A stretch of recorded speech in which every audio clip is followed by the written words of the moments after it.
Purse से पैसे तुमने चुराए हैं? गीत, तुम्हारी खामोशी इस बात का सबूत है। प्रिंसिपल की आवाज किसी तेज दहाड़ वाले खंजर की तरह 24 साल की गीत के दिल में उतर गई। उसने मना करते हुए सिर हिलाया। उसकी आंखों में आंसू और बेबसी का तूफान उमड़ आया। वो कुछ बोलना चाहती थी, अपनी बेगुनाही बताना चाहती थी, मगर शब्द उसके गले में ही अटक गए। उसकी 24 साल की जिंदगी, जो उसने हमेशा ईमानदारी और खुददारी से गुजारी थी, आज उस पर एक काला दाग लगा रही थी। वो गीत जिसने अपने माँ बाप के मरने के बाद अपने 10 साल के भाई जय की परवरिश के लिए दिन रात एक कर दिए थे, आज एक चोर कहलाई जा रही थी। प्रिंसिपल की ठंडी आवाज फिर गूंजी, हमें तुमसे ये उम्मीद नहीं थी। ये लो अपनी आधी तनख्वाह और अभी यहीं से निकल जाओ।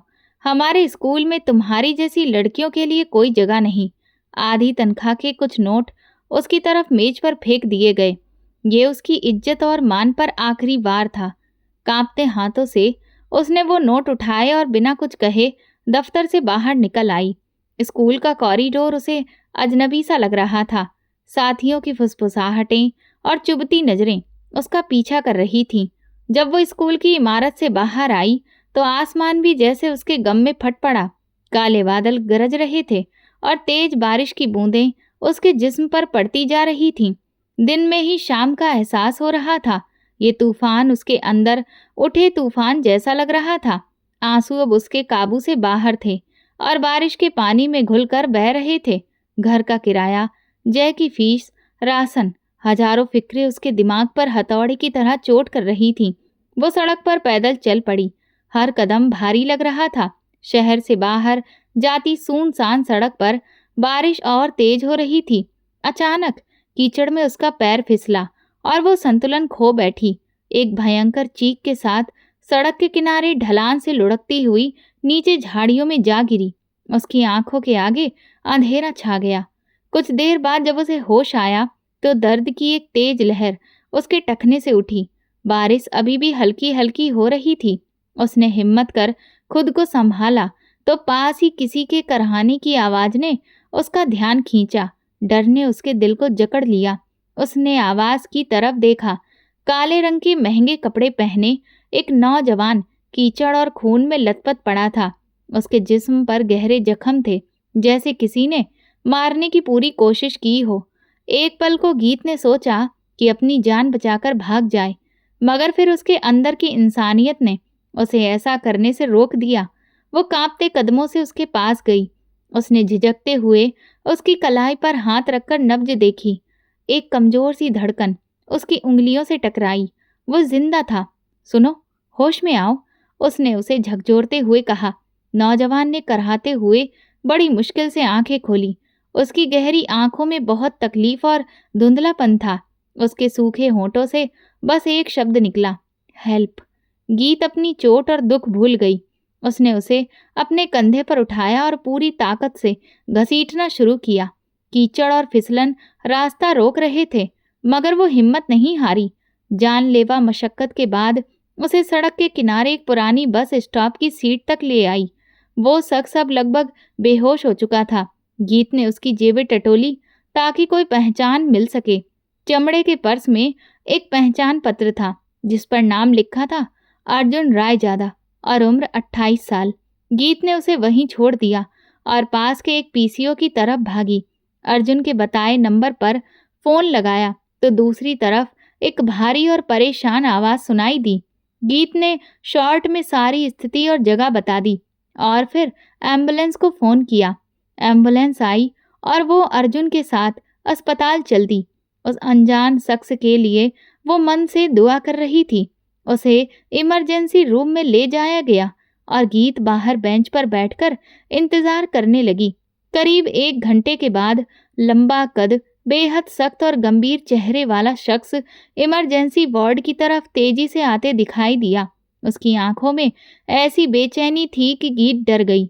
उसने आते ही अर्जुन के बारे में पूछा और फिर उसकी पैनी नजरें गीत पर टिक गईं। वो उसके पास आया और ऊपर से नीचे तक उसे देखा। फोन तुमने किया था? उसकी आवाज में रूखापन और हुकूमत थी। गीत ने बस सर हिलाया।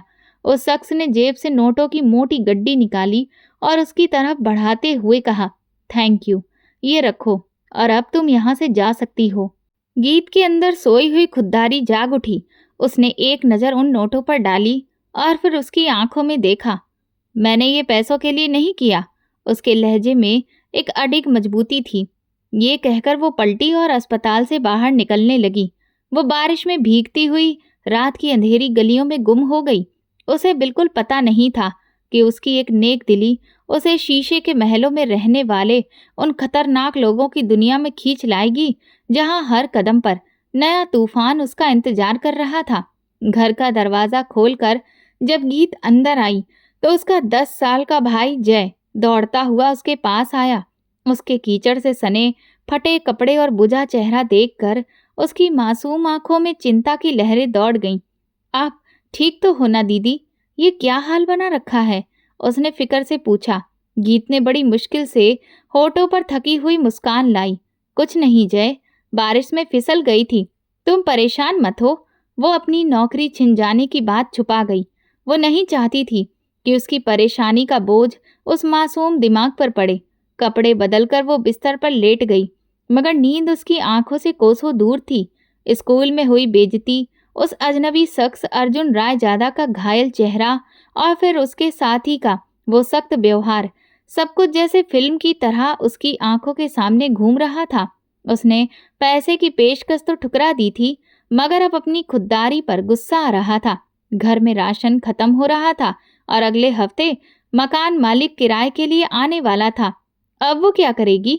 यही सोचकर उसका दिमाग दीमक की तरह चाट रहा था और आंसू चुपके से तकिए में समाते जा रहे थे। दूसरी तरफ शहर के सबसे महंगे प्राइवेट अस्पताल में वीआईपी कमरे में अर्जुन राय जादा ने आंखें खोली। दर्द की तेज लहर उसके कंधों से उठी जहां गोली का जख्म था। उसका वफादार साथी हर्ष कुर्सी पर बैठा गहरे ख्यालों में डूबा था। अर्जुन को होश में आता देख वो तुरंत पास आया। अर्जुन, तुम ठीक हो? हर्ष की आवाज में चिंता थी। मैं जिंदा हूं, यही काफी है, अर्जुन ने धीमे स्वर में कहा। वो कैसे बच पाया? हर्ष ने कहा, किसी ने गद्दारी की है। कोई अपने ही लोगों में से मिला हुआ है। उन्होंने तुम्हारे रास्ते की खबर उन्हें दी है, हर्ष ने समझाया। मैं जल्दी ही उस गद्दार को ढूंढ निकालूंगा। अर्जुन ने आंखें बंद कर लीं। उसे हमले का वो मंजर याद आने लगा। कार का टायर फट जाना, अंधाधुंध गोलियां चलना और फिर उसका गाड़ी से निकलकर जंगल की तरफ भाग जाना। उसके बाद सब कुछ धुंधला हो गया था। मुझे किसने अस्पताल पहुंचाया? उसने अचानक आंखें खोलकर सवाल किया। एक लड़की थी, उसने मुझे फोन किया था। लड़की का नाम सुनते ही अर्जुन के जहन में एक धुंधला सा चेहरा उभर आया, भीगी हुई, सहमी हुई, लेकिन उसकी आंखों में एक अजीब सा हौसला था। वो आंखें जो डर के बावजूद उसकी मदद कर रही थी। अर्जुन ने आंखें बंद की और उस पल को याद करने लगा जब वो अध बेहोश कीचड़ में पड़ा था। उसे याद आया कि कैसे उस लड़की ने अपनी पूरी ताकत से उसे खींचने की कोशिश की थी। उसके नरम हाथों का छूना और उसकी कांपती लेकिन भरोसा दिलाने वाली आवाज, हिम्मत करो, बस थोड़ा सा और। ये शब्द उसके कानों में गूंज रहे थे। उस तारीक और तकलीफ वाले पल में वो आवाज किसी देवदूत की आवाज जैसी लग रही थी। कहाँ है वो? अर्जुन की आवाज में बेचैनी थी। वो जा चुकी है। मैंने उसे पैसे देने की कोशिश की थी, लेकिन उसने मना कर दिया। अर्जुन के माथे पर शिकन आ गई। तुमने उसे जाने क्यों दिया? हर्ष, वो मेरी मसीहा है। उसने मेरी जान बचाई है। मुझे उसके बारे में सब कुछ जानना है, हर बात, उसका नाम, उसका पता, वो क्या करती, सब कुछ। इस बात को पक्का करो कि उस पर कोई आंच ना पड़े। उसके लहजे में इतनी सख्ती थी कि हर्ष ने तुरंत सिर झुका दिया। अगले कुछ दिन गीत के लिए किसी आफत से कम नहीं थे। वह हर रोज नई नौकरी की तलाश में निकलती और हर शाम मायूस होकर लौटती। जिस स्कूल से उसे निकाला गया था, वहां की व्यवस्था ने जैसे उसके चरित्र पर सवाल खड़ा कर दिया था। कोई भी उसे नौकरी देने को तैयार नहीं था।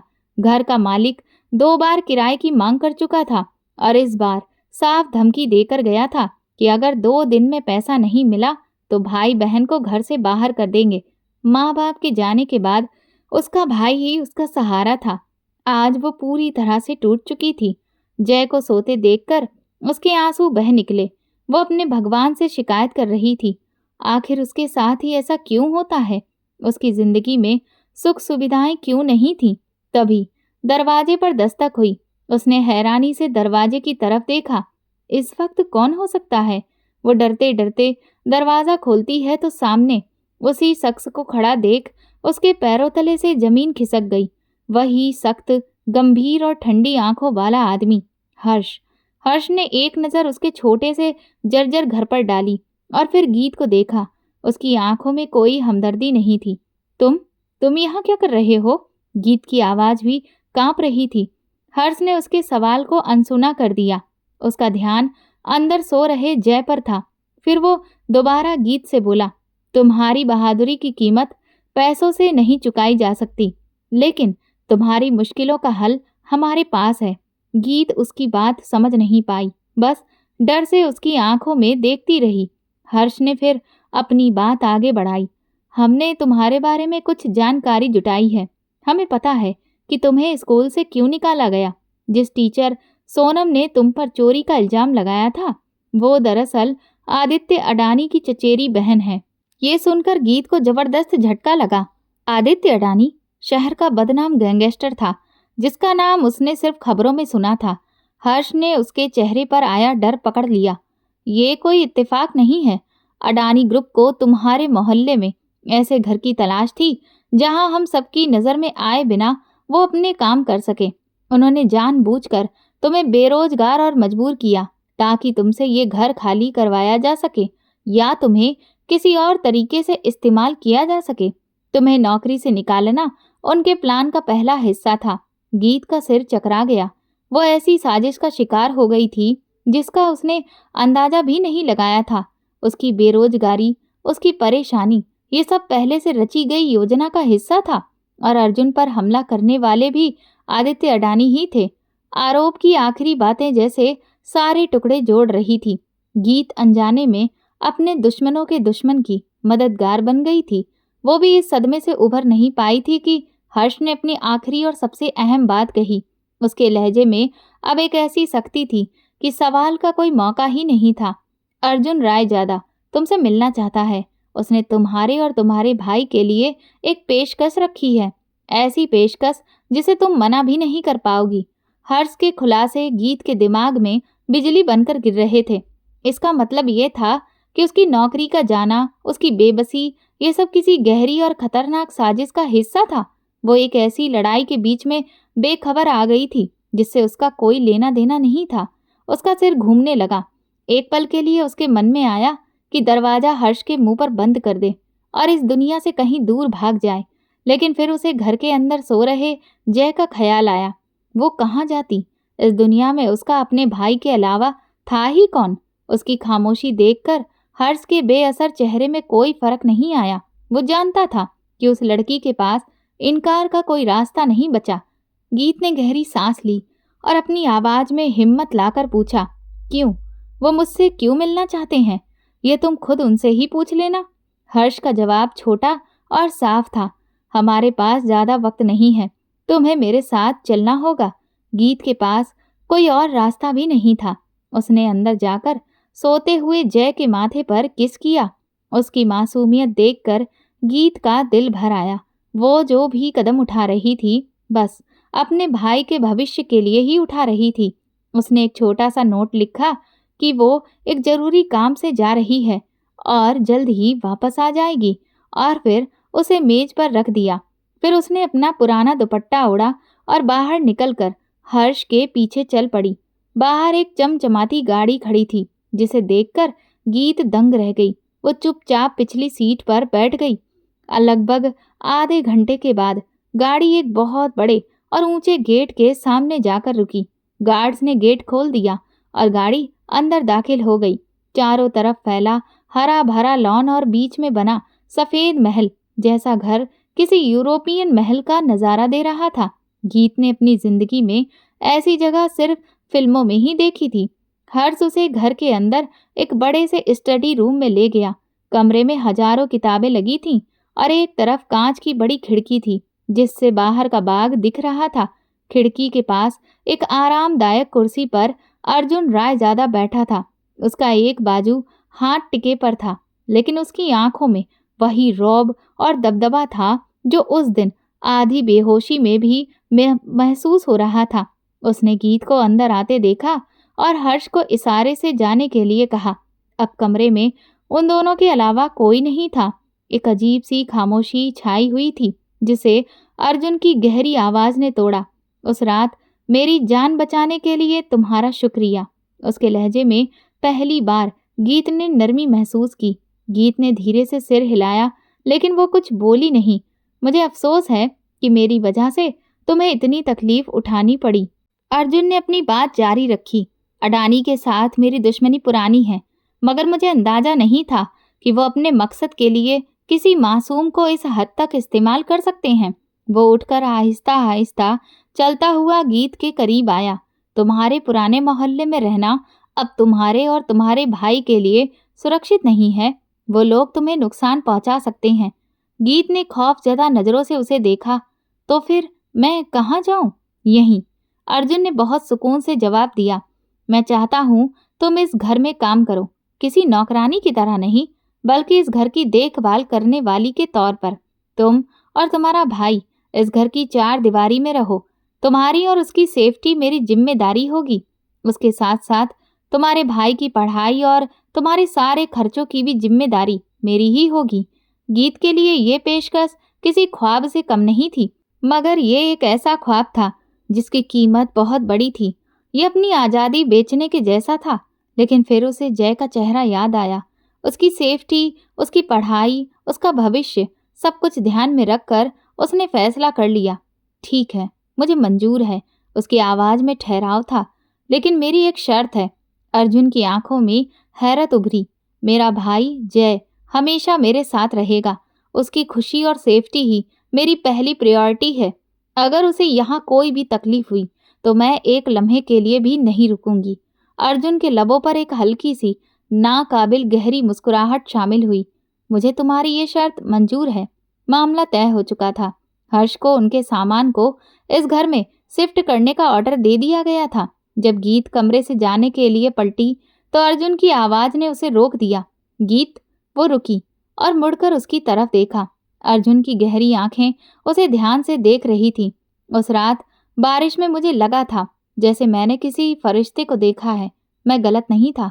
अर्जुन के आखिरी अल्फाज गीत के दिल में एक अजीब सी हलचल पैदा कर गए थे। वो एक ऐसे शख्स के मुंह से की गई तारीफ थी जिसकी दुनिया खौफ, ताकत और जबरदस्ती से बनी थी।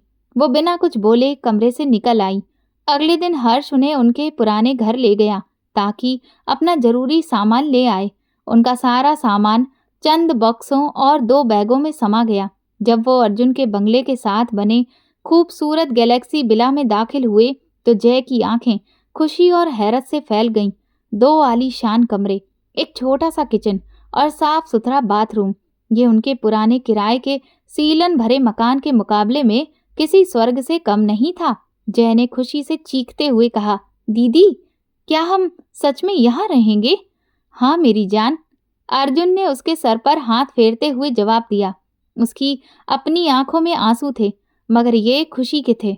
अपने भाई के चेहरे पर गीत ये मुस्कुराहट देखने के लिए वो हर मुश्किल बर्दाश्त कर सकती थी।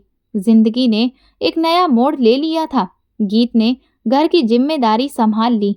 वो घर के नौकर चाकर को हिदायत देती, रोजमर्रा के कामों की देखरेख करती और ये पक्का करती कि हर चीज अपनी जगह पर हो। अर्जुन ज्यादातर अपनी स्टडी रूम में रहता या बाहर चला जाता। दोनों के बीच एक खामोश और मजबूर सा रिश्ता था। जय का दाखिला शहर के सबसे अच्छे स्कूल में करवा दिया गया। वो बहुत खुश था। गीत उसे रोज तैयार करके ड्राइवर के साथ स्कूल भेजती और जब वो वापस आता तो उसका होमवर्क भी करवाती। उसकी जिंदगी में एक सुकून आ गया था, मगर उसके दिल के किसी कोने में हमेशा एक अनजाना सा डर बना रहता था। ये उस कांच के महल में रहने की कीमत थी। एक रात गीत जय को सुलाकर किचन में पानी पीने आई। रात के तकरीबन 12 बजे हुए थे और घर में पूरा सन्नाटा था। अचानक बाहर गाड़ियों के रुकने और फिर हल्की सी अफरा तफरी की आवाज आई। उसका दिल जोर से धड़का। वो दबे पांव मुख्य दरवाजे की तरफ गई और फिर उसने जो मंजर देखा उससे तो उसकी रूह ही कांप गई। हर्ष और एक और गार्ड अर्जुन को सहारा देकर अंदर ला रहे थे। उसकी सफेद शर्ट का एक हिस्सा कंधे के पास से खून से लाल हो रहा था। ऐसा लग रहा था जैसे उसका पुराना जख्म फिर से खुल गया हो। अर्जुन के चेहरे पर तकलीफ साफ दिख रही थी, मगर वो इसे सहन करने की कोशिश कर रहा था। जल्दी फर्स्ट एड बॉक्स लाओ, हर्ष ने एक नौकर पर गरजते हुए कहा। गीत ने अपने डर को काबू करते हुए आगे बढ़ी। उसके अंदर की नर्स और हमदर्द औरत जाग उठी। उन्हें सोफे पर बिठाओ। उसकी आवाज में इतनी खुद पर भरोसे वाली ठसक थी कि अर्जुन एक पल के लिए उसे देखने लगा। अर्जुन को सोफे पर बिठा दिया गया। गीत ने नौकर के हाथ से फर्स्ट एड बॉक्स लिया और फिर उसका शर्ट सावधानी से जख्म वाली जगह से हटाया। टांके टूटने की वजह से जख्म से ताजा खून रिस रहा था।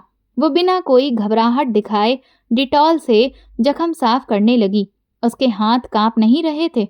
वो पूरी तल्लीनता से अपना काम कर रही थी। अर्जुन तकलीफ के बावजूद चुपचाप सिर्फ उसी को देख रहा था। बाकी सबको आंखों के इशारे से बाहर जाने का हुक्म दिया तो सब बाहर चले गए। उसके चेहरे पर फैली गंभीरता, उसकी आंखों में दिखती चिंता और उसके नरम हाथों की छुअन अर्जुन को अपना दर्द भूलता हुआ महसूस करवा रही थी। जब वो पट्टी बांध रही थी तो उसकी आंखों से 2 आंसू टूटकर अर्जुन के हाथ पर गिर गए। उसने नजर उठाकर गीत को देखा। गीत ने रोते हुए धीमी मगर सख्त आवाज में कहा, आप ऐसा भी क्या काम करते हैं जिससे बार बार ये जख्म हरे हो जाते हैं? क्या आपको अपनी जान की बिल्कुल परवाह नहीं है? उसके सवाल में गुस्सा था, चिंता थी और अपनापन था। ये देखकर अर्जुन चौंक गया। आज तक किसी ने उससे इस लहजे में बात नहीं की थी। सब उससे डरते थे, उसका हुक्म मानते थे, मगर किसी ने उसकी जान की अभी तक फिक्र नहीं की थी। जब वो पट्टी बांध चुकी, उसकी नजरें मिली। इन चंद लम्हों में जैसे वक्त थम सा गया। उनके दरमियान मौजूद बॉस और नौकर की हर दीवार गिर गई। अर्जुन रायजादा ने अपने सही सलामत हाथ से गीत का गाल आहिस्ता से छुआ और उसके आंसू पोंछे। मेरे दुश्मन मुझे जख्म देते हैं गीत। उसकी आवाज सरगोशी की तरह थी, मगर तुम उनसे मुझे बचाने का हुनर जानती हो। अर्जुन रायजादा के अल्फाज और उसके लम्स की गर्मी ने गीत के वजूद में सनसनी दौड़ा दी थी। वो एकदम हड़बड़ाकर फौरन पीछे हटी। उसका दिल जोर जोर से धड़क रहा था। देर हो गई है, आपको आराम करना चाहिए। वो बामुश्किल ये बात बोल पाई और बिना कोई जवाब सुने तेजी से कमरे से निकलकर अपनी गैलेक्सी की तरफ भाग गई। उस रात वो सो नहीं सकी। उसका जहन उलझा हुआ था। एक तरफ अर्जुन रायजादा का वो नरम रवैया जो उसके दिल के दरवाजे पर दस्तक दे रहा था, और दूसरी तरफ उसकी खतरनाक दुनिया का खौफ था जो उसे पीछे धकेल रहा था। वो क्या करे, किस रास्ते को अपनाए? अगले दिन से बंगले का माहौल बदल गया। उनके बीच एक अनकही खिंचाव और अजीब सी समझ बन गई थी। गीत हर मुमकिन कोशिश करती कि उसका सामना अर्जुन रायजादा से ना हो। वो खुद को जय और घर के कामों में उलझा कर रखती, लेकिन अर्जुन जैसे जानबूझकर उसके सामने आने के मौके ढूंढता। कभी उसे लाइब्रेरी की किताबें सहेजने का काम देता तो कभी अपने ऑफिस में कॉफी लाने को कहता। वो चुपचाप उसका काम कर देती, मगर जब भी उनकी नजरें मिलती जैसे हजारों अनकहे शब्द उनके बीच ठहर जाते। एक शाम मौसम बहुत खराब था। तेज हवा चल रही थी और बारिश हो रही थी, बिल्कुल उसी रात की तरह जब वो पहली बार मिले थे। गीत जय को खाना खिलाकर सुला चुकी थी और वो मुख्य घर में किचन समेट रही थी। जब वो अर्जुन रायजादा के स्टडी रूम के पास से गुजरी तो उसने देखा वो खिड़की के पास खड़ा बाहर बारिश देख रहा था। उसके चेहरे पर गहरी उदासी छाई थी। गीत के कदम खुद ब खुद रुक गए। वो थोड़ी देर हिचकिचाई, फिर हिम्मत करके दरवाजे पर दस्तक दी। अंदर आ जाओ, अर्जुन रायजादा की भारी आवाज आई। वो ट्रे में कॉफी का कप लिए अंदर गई। ये आपके लिए। अर्जुन ने मुड़कर उसे देखा और हल्की सी मुस्कान उसके होठों पर आई। शुक्रिया। गीत जाने को मुड़ी, लेकिन अगले सवाल ने उसे रोक लिया। क्या तुम कभी सोचती हो, अगर हमारे माँ बाप जिंदा होते तो हमारी जिंदगी कैसी होती? उसके सवाल में इतना दर्द था कि गीत का दिल भर आया। जी, अक्सर सोचती हूँ। अर्जुन रायजादा फिर खिड़की की तरफ मुड़ गया। मैं सिर्फ 8 साल का था जब मेरी आंखों के सामने मेरे माँ बाप को मार दिया गया। उसकी आवाज में वो पुराना दर्द आज भी ताजा था। गीत सन्न रह गई। वो बिजनेस की दुश्मनी थी। उन्होंने मेरे पापा को धोखे से एक मीटिंग में बुलाया और फिर हमारे ही घर में मेरी आंखों के सामने। वो आगे बोल नहीं पाया। उसका पूरा शरीर उस दर्दनाक याद से कांप रहा था। उस दिन मैंने कसम खाई थी कि मैं इतना ताकतवर बनूंगा कि कोई भी मेरे किसी अपने को नुकसान पहुंचाने का सोच भी ना सके। मैंने ये रास्ता खुद नहीं चुना, मुझ पर थोप दिया गया था। मैं हर उस बुराई को खत्म करना चाहता था जिसने मेरा बचपन छीन लिया। उसकी बात सुनकर गीत की आंखों से आंसू बहने लगे। आज उसे उस सख्त और बेरहम दिखने वाले आदमी के अंदर छुपा वो 8 साल का मासूम बच्चा दिख गया, जो आज भी अपने माँ बाप के लिए रो रहा था। वो खुद भी तो यतीम थी। वो उस दर्द को समझ सकती थी। वो धीरे से उसके पास गई और हिम्मत करके अपना हाथ उसके बाजू पर रख दिया। एक छोटा सा लम्हा, मगर उसमें इतनी तसल्ली थी कि अर्जुन राय ज्यादा चौंक कर उसे देखने लगा। बहुत सारी लड़कियां मेरी दौलत और मेरी शक्ल देखकर मुझसे शादी करना चाहती हैं। अर्जुन रायजादा की आंखों में अजीब सी चमक थी। लेकिन मुझे ऐसी लड़की चाहिए जो मेरी असलियत जानकर, मेरे पुराने जख्म समझकर मेरी जिंदगी का हिस्सा बने। उसने अपना दूसरा हाथ बढ़ाकर गीत का हाथ थाम लिया।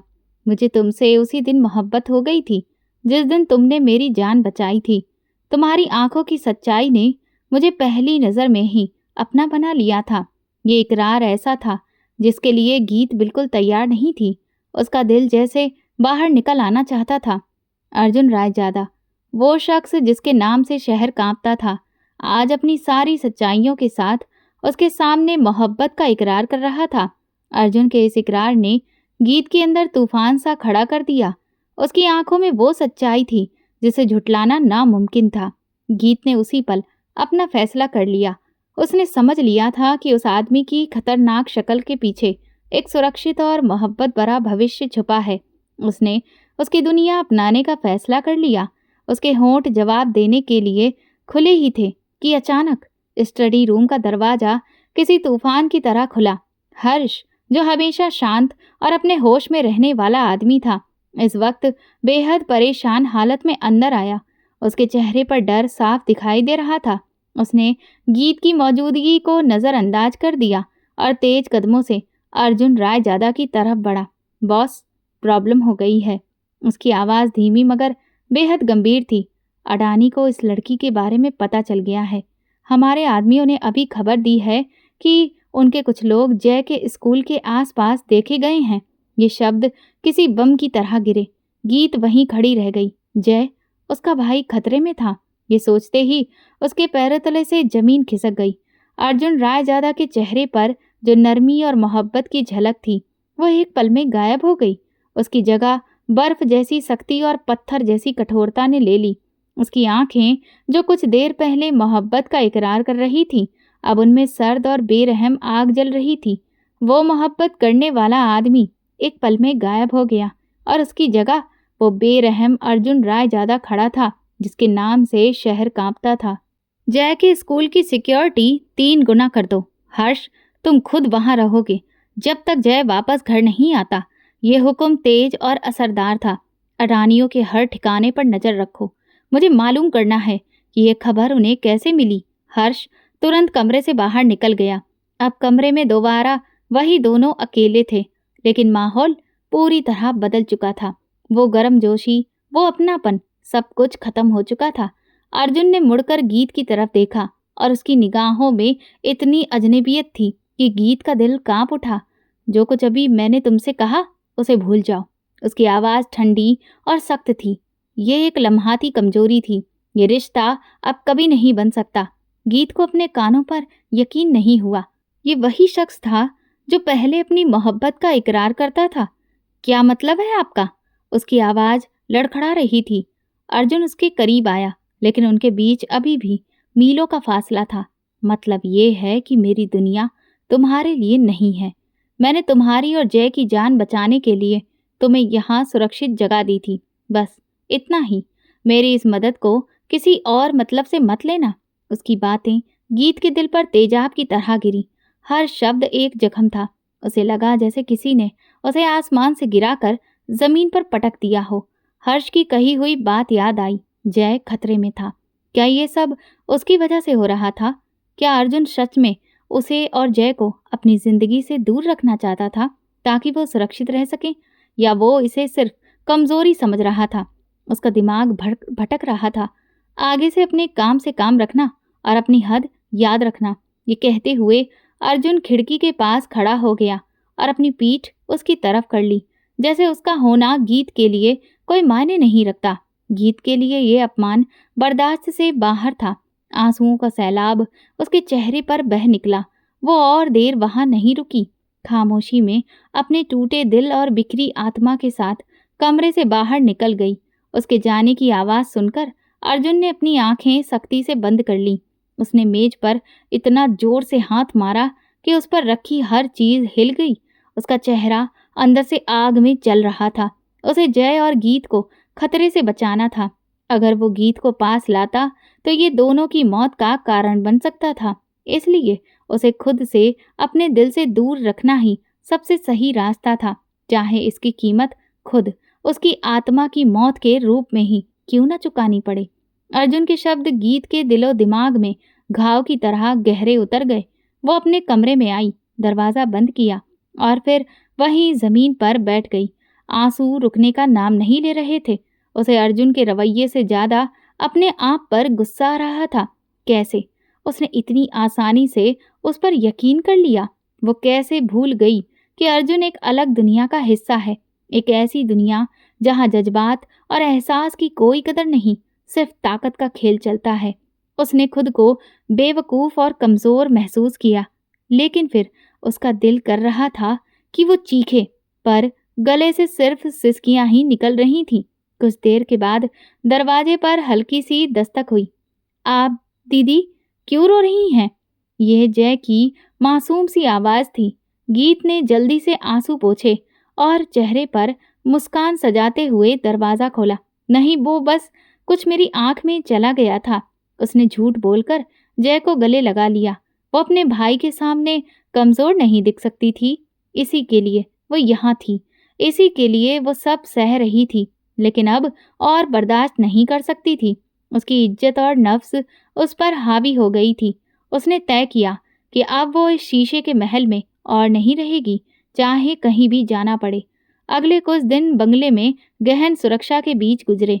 अगर अर्जुन और गीत गलती से आमने सामने भी आ जाते तो वे एक दूसरे को ऐसे नजरअंदाज कर देते जैसे अजनबी हों। अर्जुन का ज्यादातर वक्त अपने दफ्तर या फिर शहर के बाहर ही जाता। जब वो घर पर होता तो उसका रवैया बेहद सख्त और ठंडा होता। उसने गीत से बात करना तो दूर, उसकी तरफ देखना भी छोड़ दिया था। बंगले में सुरक्षा बहुत बढ़ा दी गई थी। हर जगह निगरानी और गार्ड लग गए। हर्ष खुद जय को स्कूल छोड़ता और लाता। उसे बाग में अकेले खेलने की भी इजाजत नहीं थी। ये सब गीत से छुपा नहीं था। उसका दिल टूटा हुआ था, लेकिन दिमाग काम कर रहा था। वो समझ रही थी कि ये सब हर्ष की लाई खबर का नतीजा है। अडानियों, जय का सुकून, ये अल्फाज उसके कानों में गूंज रहे थे। दिल के किसी कोने में एक छोटी सी उम्मीद जगी कि शायद अर्जुन ने ये सब उनकी सुरक्षा के लिए किया। लेकिन फिर उसका सर्द और बेरहम चेहरा याद करके वो उम्मीद तुरंत ही टूट जाती। फिर एक दोपहर जब गीत किचन में इमली को हिदायतें दे रही थी कि तभी एक महंगी गाड़ी पोर्च में आकर रुकी और उसमें से एक बेहद खूबसूरत, मॉडर्न और आत्मविश्वासी लड़की बाहर निकली। वो घर में ऐसे दाखिल हुई जैसे कि ये उसका अपना ही घर हो। आते ही उसने नौकरों पर हुक्म चलाना शुरू कर दिया। अर्जुन कहाँ है? उसके कमरे में कॉफी भेजो। और ये पर्दे किसने चुने हैं? बहुत ही खराब लुक है। गीत हैरत से उसे देख रही थी। लड़की उसकी तरफ मुड़ी, ऊपर से नीचे तक उसकी नजरों से जायजा लिया और फिर जोर से पूछा, और तुम कौन हो? नई नौकरानी हो? इससे पहले कि गीत कोई जवाब देती, अर्जुन रायजादा सीढ़ियों से उतरता नीचे आया। उस लड़की ने दौड़कर उसे गले लगा लिया। अर्जुन डार्लिंग, तुमने मुझे याद भी नहीं किया। मैं खुद ही तुमसे मिलने चली आई। लैला, तुम यहाँ? गीत के लिए अर्जुन के लहजे में हैरत थी, मगर उसने उसे खुद से अलग नहीं किया। लैला उस शख्स की बेटी थी जिसने बचपन में अर्जुन की जान बचाई थी, इसलिए अर्जुन को लैला को बर्दाश्त करना पड़ता था। गीत के लिए ये मंजर किसी मुश्किल से कम नहीं था। उसे लगा जैसे किसी ने उसके जख्मों पर नमक छिड़क दिया हो। ये कौन है? लैला ने एक बार फिर गीत की तरफ इशारा करते हुए अर्जुन से पूछा। अर्जुन ने एक लम्हे के लिए गीत को देखा। उसकी आंखों में एक अजीब सी तकलीफ की लहर उठी और गायब हो गई। फिर उसने बहुत ही ज्यादा तल्ख लहजे में जवाब दिया, ये गीत है, घर की देखभाल करती है। उसका लहजा ऐसा था जैसे वो जानबूझकर उसका इस तरह से परिचय दे रहा हो। ये गीत का सब्र का आखिरी इम्तिहान था। उसकी आंखों में आंसू आ गए और तेजी से वो वहां से मुड़कर किचन में चली गई थी। अर्जुन ने उसे जाने से नहीं रोका था। लैला का कह कहा उसके कानों में गूंज रहा था। अब फैसला हो चुका था, वो आज रात ही इस घर को छोड़ देगी। उसने अपने कमरे में जाकर अपने और जय के कपड़े एक छोटे से बैग में डालने शुरू कर दिए थे। वो नहीं जानती थी कि वो कहाँ जाए, मगर वो जानती थी कि वो यहाँ और नहीं रह सकती। रात गहरी हो चुकी थी। जय सो रहा था। फिर गीत ने फैसला किया कि वो जय को नहीं ले जाएगी। इसलिए उसने छोटा सा बैग उठाया और आखिरी बार अपने सोते हुए भाई को देखा। उसका दिल टूट रहा था, मगर उसके पास और कोई चारा नहीं था। वो उसे अपने साथ उस अनजान सफर पर नहीं लेकर जा सकती थी। उसने सोचा कि पहले खुद के लिए ठिकाना तलाश करे और फिर जय को यहाँ से ले जाएगी। वो दबे पांव गैलेक्सी से निकली और बंगले के पिछले दरवाजे की तरफ बढ़ी, जो बाग की तरफ खुलता था। जैसे ही वो बाग के अंधेरे हिस्से में पहुंची, एक साया उसके सामने आ गया। गीत डर कर चीखने ही वाली थी कि उसने आवाज सुनी। अब कहाँ जा रही हो? ये हर्ष था। गीत ने हिम्मत से काम लिया। मैं घर छोड़कर जा रही हूँ, अब मेरा यहाँ कोई काम नहीं। हर्ष चुपचाप खड़ा उसे देखता रहा। फिर उसकी भरी आवाज उड़ी, जिस पर पहली बार गीत ने हमदर्दी की झलक महसूस की। जो कुछ आप देख रही हैं वो पूरा सच नहीं है। बॉस वो नहीं कर रहे जो वो चाहते हैं, बल्कि वो कर रहे हैं जो जरूरी है आपकी और जय की सुरक्षा के लिए। सुरक्षा, एक ऐसी सुरक्षा थी, ये एक जिसकी कीमत उसकी इज्जत और अपनी रूह की पाबंदी थी। गीत का सारा दुख और गर्व एकदम गुस्से में बदल गया। उसका लहजा कांटेदार तंज से भरा था। इसे सुरक्षा कहते हैं? सबके सामने मेरी बेइज्जती करके एक ऐसी औरत के सामने मुझे नौकर साबित करना जिसकी नजरों में सिर्फ नफरत थी। हर्ष ने उसके गुस्से को खामोशी से बर्दाश्त किया। अगर बॉस ऐसा ना करते तो उसे समझा पाना बहुत ज्यादा मुश्किल पड़ जाता। आज अडानी के लिए यही उसकी सबसे बड़ी कमजोरी बन गई थी। गीत ने उलझी हुई नजरों से उसे देखा। हर्ष ने अपनी बात आगे बढ़ाई। जिस दिन तुम पर स्कूल में चोरी का इल्जाम लगा, वो एक साजिश थी। अडानी तुम्हारे मोहल्ले में अपनी पकड़ बनाना चाहते थे, लेकिन जब तुमने अर्जुन रायजादा की जान बचाई और यहाँ आ गई तो उनका मंसूबा बदल गया। उनके लोग हर जगह हैं। उन्हें पता चल गया कि अर्जुन की जान बचाने वाली एक लड़की है और उसका भाई उसके बंगले में रहता है। अब उनके लिए तुम तक पहुंचना या तुम्हें कमजोर करना सबसे आसान टारगेट बन गया है। हर शब्द के साथ गीत के सामने तस्वीर साफ हो रही थी। लैला का यहाँ आना एक गैर मौका था। हर्ष ने बताया, बॉस ने उस मौके को तुम्हारे बचाव के लिए इस्तेमाल किया। लैला के सामने तुम्हें एक आम नौकरानी दिखाकर तुम्हारी बेइज्जती करके उन्होंने अपने दुश्मनों को ये संदेश दिया कि ये लड़की मेरे लिए कोई अहमियत नहीं रखती, ये सिर्फ एक नौकरानी है। ये कमजोरी नहीं बल्कि एक चाल थी, तुम्हारी जान बचाने के लिए खेला गया एक खतरनाक खेल। ये सच गीत के लिए नाकाबिले यकीन था। अर्जुन की वो बेरुखी, वो कठोरता सब एक दिखावा था, एक नाटक था। उसे इस तकलीफ से गुजारने वाला शख्स दरअसल अंदर ही अंदर खुद कितनी तकलीफ से गुजर रहा होगा। ये सोचकर गीत का सारा गुस्सा खत्म हो गया और उसकी जगह एक गहरी हमदर्दी और दर्द ने ले ली। उसे अर्जुन पर बेपनाह तरस आया। तो अब फिर मुझे क्या करना होगा? उसकी आवाज में बेबसी थी। भागने का रास्ता तो बंद हो चुका था। बाहर की दुनिया उस सुरक्षित कैद खाने से कहीं ज्यादा खतरनाक थी। हर्ष ने उसे समझाया, अपना किरदार निभाओ, एक आम नौकरानी बनकर रहो, उनके सामने नफरत का दिखावा करो। जब तक बॉस अडानी की जड़ हमेशा के लिए उखाड़ नहीं फेंकते, तब तक ये नाटक करना होगा। तुम्हारी जिंदगी इसी पर टिकी है और सेब भी है। गीत अपने आंसुओं के दरमियान सिर हिला रही थी। अब वो सिर्फ एक मजलूम लड़की नहीं थी, बल्कि इस जंग में अर्जुन रायजादा की खामोश सिपाही बन चुकी थी।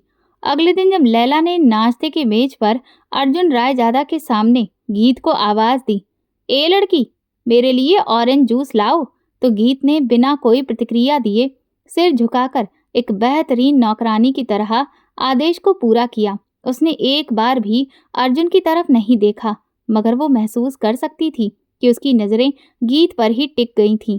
अर्जुन भी अपना किरदार निभा रहा था। वो खामोशी से नाश्ता करता रहा, जैसे उसे इस बात का कोई फर्क ही नहीं पड़ा हो, मगर सिर्फ वे दोनों जानते थे कि इस खामोशी के पर्दे के पीछे कितनी तकलीफ और कितना सब छुपा हुआ था।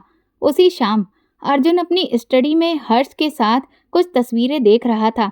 ये जय के स्कूल के बाहर मंडलाते हुए एक शख्स की तस्वीरें थीं। हर्ष ने तस्दीक की, हम इसे कल रात से देख रहे हैं। अर्जुन की आंखें सुर्ख हो रही थीं।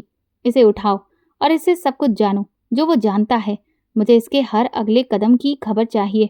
अर्जुन का लहजा बेरहम था, जैसे कि उसके दुश्मनों का मुकद्दर तय करना उसका काम हो। उसका हर कदम सिर्फ एक मकसद के लिए था, गीत और जय की हिफाजत। और गीत कहाँ है? उसने धीरे से पूछा। उसका लहजा अब फिक्रमंद था। मैंने उसे कुछ बता दिया था, वो समझ गई है, हर्ष ने कहा। अर्जुन ने गहरी सांस ली और हर्ष ने उसे हर कीमत पर सेफ रखा। इस रात गीत अपने कमरे में जाग रही थी। वो नई हकीकत को समझने की कोशिश कर रही थी। उसे अर्जुन से नफरत का दिखावा करना था ताकि वो सुरक्षित रह सके। कितना अजीब और तकलीफ भरा खेल था। तभी बाग की तरफ खुलते दरवाजे पर हल्की सी दस्तक हुई। उसका दिल धक धक उठा। उसने डरते डरते दरवाजा खोला और सामने अंधेरे में अर्जुन खड़ा था। उसने एक शब्द भी नहीं कहा। उनके बीच शब्दों की गुंजाइश ही नहीं थी। उसकी आंखों में हजारों माफियां, बेपनाह मोहब्बत और गहरी तकलीफ थी। उसने खामोशी से आगे बढ़कर एक छोटी सी चीज गीत की हथेली पर रखी। वो मुट्ठी में बंद थी और वो जैसे आया था खामोशी से वापस अंधेरे में वैसे ही चला गया। गीत ने कांपते हाथों से अपनी मुट्ठी खोली। उसकी हथेली पर चांदनी में चमकता एक सादा सा खूबसूरत लॉकेट था। उस तूफान में उम्मीद की एक किरण थी। उस खामोश पैगाम को उसने अकेले ही अपने दिल से लगा लिया और उसकी आंखों में आंसुओं के साथ एक नई हिम्मत और फैसले की चमक थी। हर्ष की सुरक्षा के बाद गीत और अर्जुन की जिंदगी एक स्टेज ड्रामे की जैसी बन चुकी थी। दोनों अपने अपने किरदार बखूबी निभा रहे थे। लैला की मौजूदगी इस ड्रामे को और हकीकत का रंग दे रही थी। वो लगातार गीत की हरकतों पर नजर रखती और अर्जुन खामोश तमाशाई बनकर सब कुछ देखता रहता, जबकि अंदर ही अंदर उसका खून खौल रहा था। गीत भी हर बेइज्जती को सब्र से सहती। रात को सोने से पहले वह अर्जुन के दिए लॉकेट को अपने दिल से लगाकर याद करती कि सब एक दिखावा है। उनकी हिफाजत के लिए ये दिखावा जरूरी था। अर्जुन ने लैला के साथ बाहर आना जाना शुरू कर दिया था। उसे महंगे डिनरों पर ले जाता और कारोबारी मीटिंग्स में साथ दिखाई देता। ये सब उसके मंसूबे का हिस्सा था। वो अडानी को ये पैगाम पहुंचाना चाहता था कि उसकी जिंदगी में अगर कोई औरत अहम है तो वो लैला है, गीत नहीं। मगर उसने अपने दुश्मन को कम समझने की गलती की। अडानी शातिर खिलाड़ी थे। उन्होंने अर्जुन की इस चाल को समझकर उसकी जांच करने का फैसला किया। एक दिन लैला ने अपनी अहमियत दिखाने के लिए गीत को बंगले से दूर मार्केट में कुछ चीजें लाने का हुक्म दिया। ये सामान्य नियमों के खिलाफ था, क्योंकि घर का सामान लाने के लिए हमेशा खास स्टाफ मौजूद रहता था। गीत ने इनकार करना चाहा, मगर लैला ने सख्त लहजे में ऑर्डर दिया कि जो वो कह रही है वही करो। गीत खामोशी से ड्राइवर के साथ चली गई। उसका दिल अनजाने खौफ से धड़क रहा था। अर्जुन अपनी स्टडी रूम में सिक्योरिटी मॉनिटर्स पर उसे जाते हुए देख रहा था। उसने हर्ष को खुफिया तौर पर एक गाड़ी में उसके पीछे भेजा। जैसे ही गीत मार्केट के पास सड़क पार कर रही थी कि तभी अर्जुन ने मॉनिटर पर देखा कि एक तेज रफ्तार कार कहीं दूर से सीधे उसकी तरफ बढ़ रही है। सब इतना अचानक हुआ कि किसी को संभलने का मौका ही नहीं मिला। मॉनिटर पर यह मंजर देखकर अर्जुन की आंखों में वहशत नाच गई। उसके अंदर का आशिक, रखवाला और हर रूप उसके बेरहम बॉस पर हावी हो गया। उसने अपनी कुर्सी को धक्का दिया और चीखा, हर्ष, एक्शन लो। मगर वो सिर्फ अपने आदमियों पर भरोसा नहीं कर सकता था। ये गीत की जिंदगी का सवाल था। वो खुद तूफान की तरह स्टडी रूम से निकला, गार्ड्स को हुक्म दिया, अपनी गाड़ी की तरफ भागा और खुद ड्राइविंग सीट पर बैठकर गाड़ी को हवा की रफ्तार से दौड़ा दिया। बंगले में मौजूद लैला हैरत और गुस्से से रह गई। उसे पहली बार एहसास हुआ कि कहानी वैसी नहीं थी जैसी उसने सोची थी। अर्जुन ठीक समय पर पहुंचा। कार गीत से बस कुछ फीट दूर थी। उसने अपनी गाड़ी उसके आगे रोककर जोरदार ब्रेक लगाया और बाहर निकलकर गीत को अपनी तरफ खींच लिया। दूसरी गाड़ी का ड्राइवर पकड़ा गया, जो अडानी का आदमी था। दुश्मन ने अपना आखिरी पत्ता खेल दिया और अर्जुन रायजादा की मोहब्बत का राज फाश हो चुका था। वो गीत को अपनी बाहों में भी लिए हुए था। उसका पूरा वजूद कांप रहा था। तुम ठीक हो? उसकी आवाज में गहरी दहशत थी। गीत इस हमले से बुरी तरह डर गई थी। उसके बाजू में खुद को महफूज महसूस कर रही थी।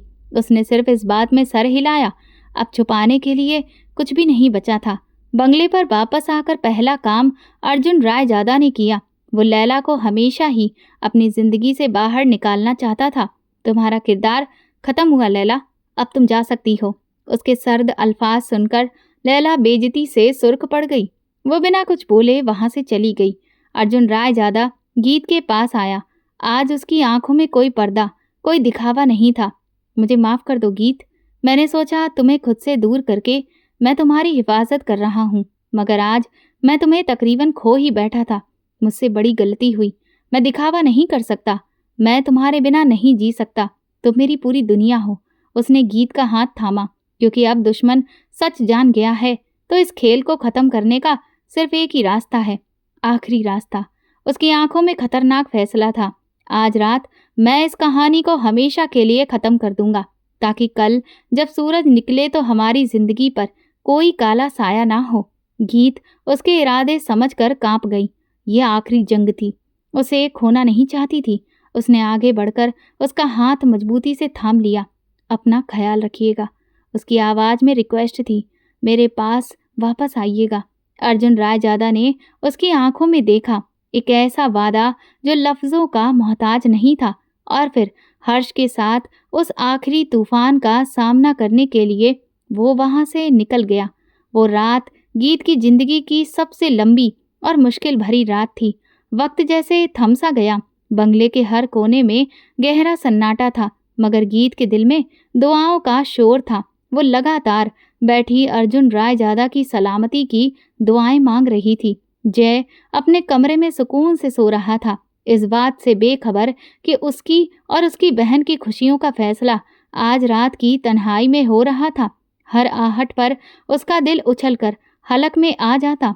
उसने अर्जुन रायजादा के दिए हुए लॉकेट को इतनी मजबूती से पकड़ रखा था कि उसका निशान उसकी हथेली पर ही छप गया। जब सुबह की पहली किरण नजर आने लगी और परिंदों ने चहचहाहट शुरू की, तब उसे गाड़ियों की आवाज सुनाई दी। वो दौड़ती हुई खिड़की की तरफ गई। उसने देखा कि अर्जुन रायजादा की गाड़ी गेट से अंदर दाखिल हो रही है। वो जिंदा था और वापस आ गया था। गीत भागती हुई मुख्य दरवाजे की तरफ गई। अर्जुन रायजादा गाड़ी से निकला। वो बुरी तरह से थका हुआ था। उसके कपड़ों पर धूल और चेहरे पर जख्मों के निशान थे, मगर उसकी आंखों में जीत की चमक थी। उसने गीत को देखा। उसके चेहरे पर एक पुरसुकून मुस्कुराहट फैल गई। वो दुनिया भर की जंग जीत कर अपने सुकून की तरफ आ रहा था। गीत भागकर उसके करीब गई। उसी लम्हे उन्हें शब्दों की जरूरत नहीं थी। वो सिर्फ दो रूहों का मिलन था, जो एक लंबी और तकलीफदेह जुदाई के बाद एक हुई थी। सब खत्म हो गया। अर्जुन रायजादा ने उसके बालों में हाथ फेरते हुए सरगोशी की। अब कोई खतरा नहीं है। अडानी का बाप हमेशा के लिए खत्म हो चुका है। हर्ष ने दूर खड़े खड़े बॉस को उनकी नई जिंदगी की मुबारकबाद दी। अगले चंद दिन बंगले की फिजा को पूरी तरह बदलने में गुजर गए। वो तनाव, वो खौफ, वो अतिरिक्त गार्ड्स, सब कुछ खत्म हो गया। अब वहां सिर्फ सुकून, खुशी और मोहब्बत थी। गीत खुद अर्जुन रायजादा के जख्मों पर मरहम रखती, मगर इस बार न कोई दिखावा था, न कोई डर। ये सिर्फ मोहब्बत और अपनापन था। एक शाम जब वो बाग में बैठे थे और जय उनके सामने खेल रहा था, अर्जुन रायजादा ने गीत का हाथ थामा। अब जबकि हमारी जिंदगी से सारे साए छट गए हैं, गीत ने पूरी सच्चाई मोहब्बत से उसकी आंखों में देखते हुए सुना, क्या तुम मुझसे शादी करोगी? क्या तुम मेरी जिंदगी की रोशनी बनोगी? गीत की आंखों से खुशी के आंसू बह निकले। उसने मुस्कुराते हुए हाँ में सिर हिलाया। उनकी शादी बिल्कुल वैसी ही हुई जैसा गीत ने चाहा था, सादा, सरल और अपनेपन से भरी।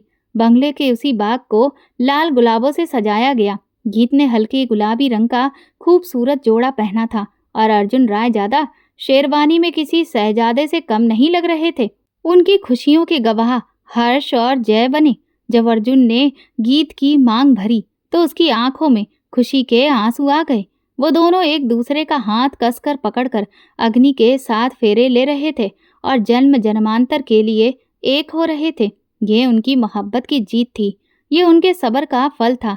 रात का अंधेरा खत्म हो चुका था और उनकी जिंदगी में एक नई सुबह शुरू हुई थी, जिसका सूरज कभी नहीं ढलेगा। अब सिर्फ अर्जुन रायजादा और गीत ही नहीं थे, बल्कि एक परिवार थे। एक ऐसा परिवार जिसे मोहब्बत ने हर तूफान से लड़कर जीता था। तो दोस्तों, अगर आपको हमारी ये कहानी पसंद आई है तो प्लीज़ कमेंट करके ज़रूर बताएं। वीडियो को लाइक करें और ज़्यादा से ज़्यादा शेयर करें। दोस्तों, हर एक कहानी को लिखने में बहुत मेहनत लगती है, तो प्लीज़ इतना सा सहयोग करिए। साथ ही अगर आप मेरे चैनल पर नए हैं तो सब्सक्राइब जरूर करें और नोटिफिकेशन बेल दबाएं ताकि अगली अपडेट सबसे पहले आपको मिले। धन्यवाद।